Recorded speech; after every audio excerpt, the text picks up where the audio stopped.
Hi YouTube, this is Lucy from KBeautyHobbit.com, and today's video is going to be all about surviving the holiday sales season.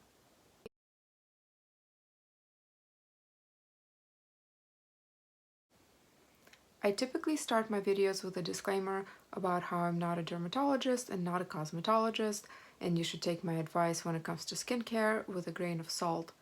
But I am in fact a finance person. I have banking, finance, investments degrees. I have an MBA in risk management, and I've had a lot of work experience working in banking and insurance and accounting. So when it comes to finances, this is definitely a subject I'm not just passionate about, but also experienced in. It is now the end of October, Halloween is tomorrow, and already I am getting lots of flyers and magazines in the mail announcing the holiday sales as we're coming close to the holiday season. So between now and Christmas, or now and Hanukkah, there are lots and lots of opportunities to spend money and potentially overspend. Here are my best tips for surviving the holiday season with your bank account intact, without going into debt, and without ending up with lots of products that you don't need. Before you even get into looking at ads and looking at sales and specials, sit down right now, today, and make a wish list of the items that you truly want or truly feel like you need before looking into any sales. So if you know you're running low on SPF or a moisturizer or sheet masks or whatever it would be that you would want to replace outside of the holiday season, so if it were August right now and you ran out, you would definitely want to replace this product, go ahead and put that on your list. That way you can make an itemized list of what you will need and what you would have bought even if they weren't on sale. This is one way to ensure that the items you're buying are truly items that you would have been buying anyway. So then if they are on sale, you're actually saving money. What ends up happening, and I'm definitely not immune, is we get an email or a flyer, look at this sale, 40% off, 50% off, buy one, get one free, whatever it might be, and we get so tempted and we get so excited about this deal, and of course it is urgent, while supplies last, quantities are limited, hurry up, get in, and we end up buying stuff that we don't need or that we would never have bought if it weren't for this clever advertisement. But you have to remember that something that is 30% off, you're still paying the 70%. It's not free. And buy one, get one free, okay, that's 50% off, the same thing. Would you have bought it otherwise? If the answer is no, then don't buy it. Next tip is to consider how long the products last. I will use lip product as an example because that is something that I definitely tend to buy a lot of and then not use. There's something called Project Pan, and if you do hashtag Project Pan online or even just look up Project Pan on YouTube, it's basically a lot of people trying to use up a lot of their makeup and see how long it takes them to get to the bottom, to the pan. So they'd focus on one thing at a time, using one lipstick until it runs out, using one eyeshadow until it runs out. Different YouTubers and different people do it different way. But the point is, doing something like that shows you just how long something lasts. So using the same lipstick every day, how long does it last? How long does it take you to finish it? And can you realistically finish 5, 10, 15 lipsticks before they expire? Which brings me to my next point. Everything has a shelf life. Products usually have an expiration date, which is sometimes 2-3 years out.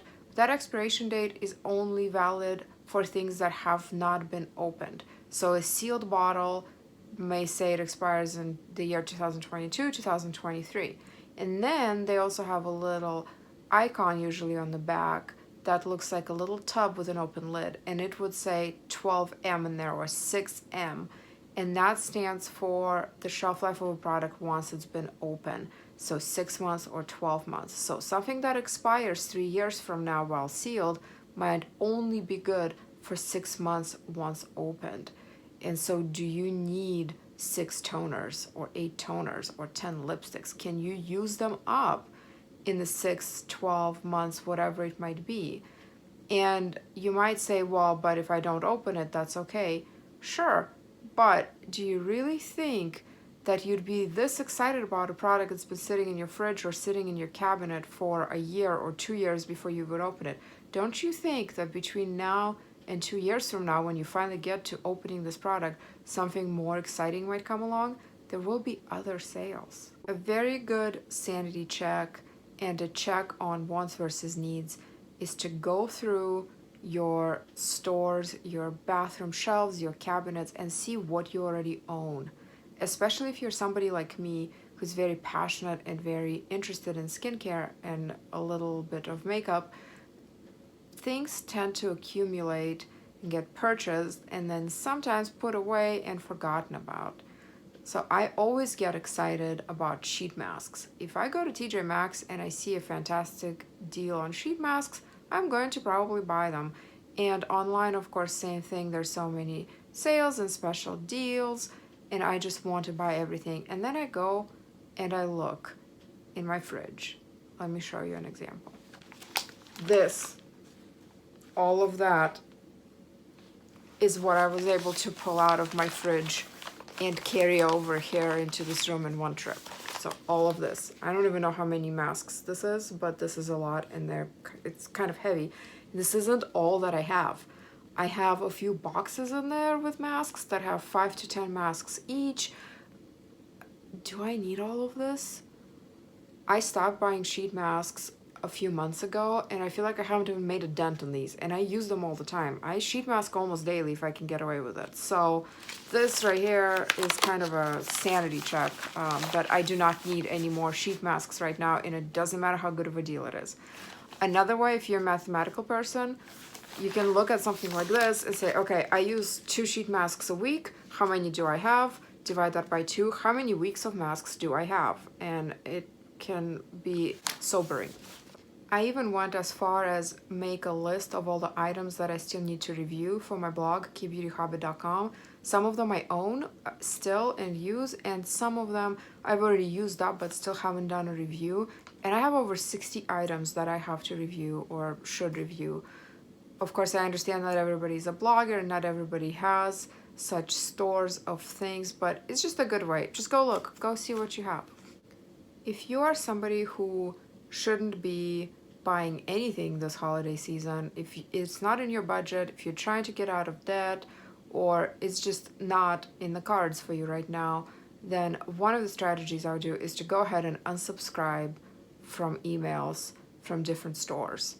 If that temptation isn't there, if that notification about a sale is not there, you're going to be less likely to overspend or to spend anything at all. If you don't want to unsubscribe from emails, then if you see something like hurry in, last chance, or special just today, open right now, go ahead and delete it. You will notice most likely that most marketing emails come very early in the morning. So if you check your email right when you wake up or right when you get to work, you already see the ads in there. And there's a reason for that. Marketing people are very smart, and they do a lot of research, and research shows that our willpower is lower in the mornings. We are more likely to click through the links and go ahead and buy things early in the morning than we are, let's say, in the afternoon.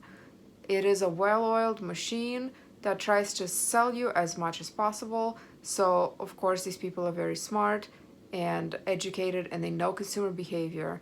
So just don't fall into this trap. Go ahead and delete the email, don't even read it, and if you don't think that you could, if it would be too tempting to click through and look, then just unsubscribe now.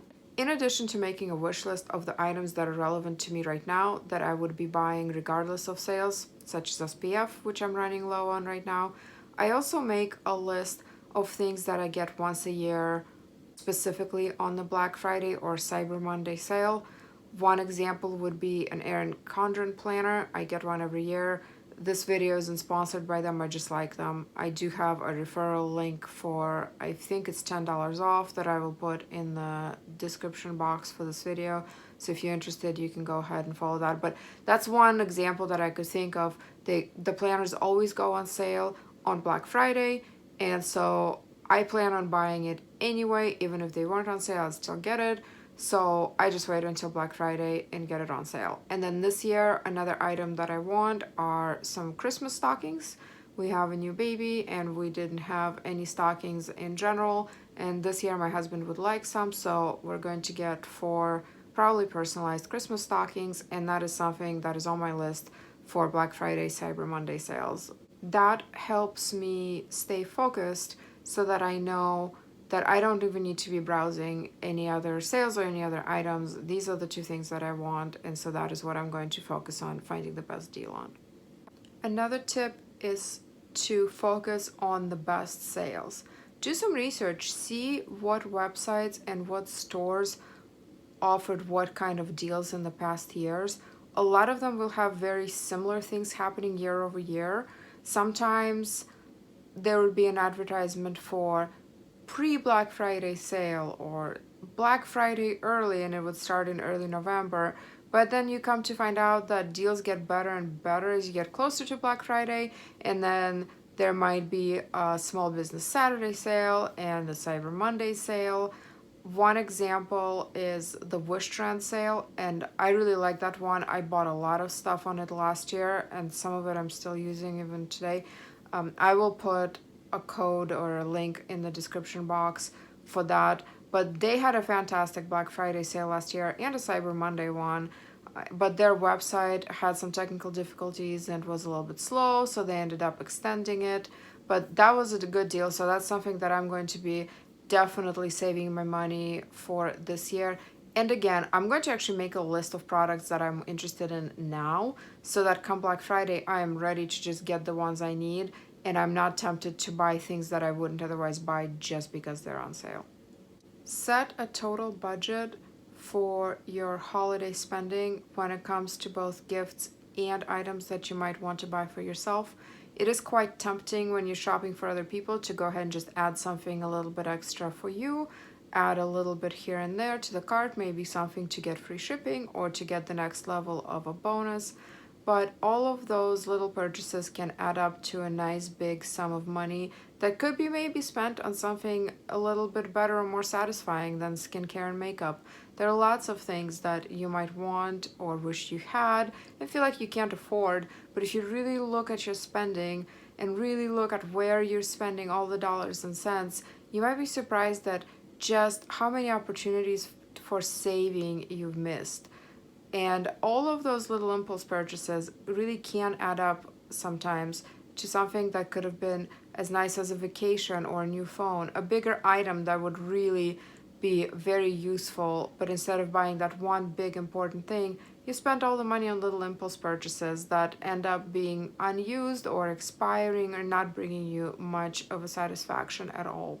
I will be posting the deals as I find them on my Facebook group, Korean Beauty Fanatics, and on my page, KBeautyHobbit, also on Facebook. You can also check out my blog, KBeautyHobbit.com. For most timely, up-to-date deals, however, Facebook is better because it's a more dynamic engine versus a blog. Please let me know what you thought about this video. Like, comment, subscribe, and share if you feel like it. Leave me a comment below and let me know what you thought, and let me know what your strategy is for this holiday season. How do you stay on track? What are your goals?